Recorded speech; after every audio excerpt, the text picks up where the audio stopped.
La la la la la la la la la. Gusto kong tularan yung ginawa ni Deborah. Gusto kong kumanta kay Jehovah. Bakit kaya siya kumanta? Tara, pakinggan natin ang kwento niya. Maganda yung storya niya. Hello, ako to si Deborah. Noong panahon ko, takot na takot yung mga Israelita.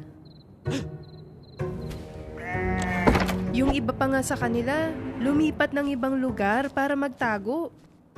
Kanino sila natatakot? Sa lalaking to, si Sisera. Siya ang pinuno ng hukbo ng mga Kanaanita. Masasama sila.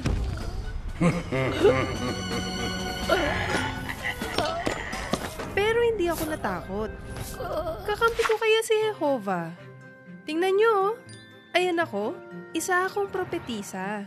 May pinapasabing magandang balita si Jehovah kay Barak, ang bagong leader ng Israel.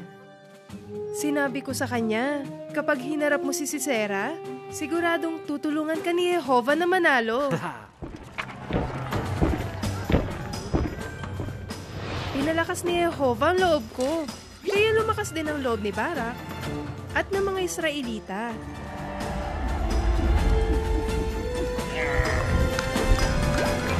At gaya ng ipinangako ni Jehovah, tinalo niya si Sisera.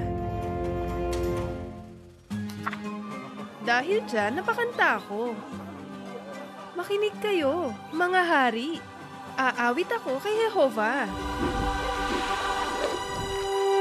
Naging matapang ang mga kaibigan ni Jehovah. Basahin ang buong kwento ni Deborah at mapapatibay ka sa magandang halimbawa niya.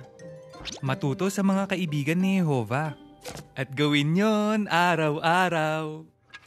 Anong tingin mo? Paano ipinakita ni Deborah na kaibigan siya ni Jehovah?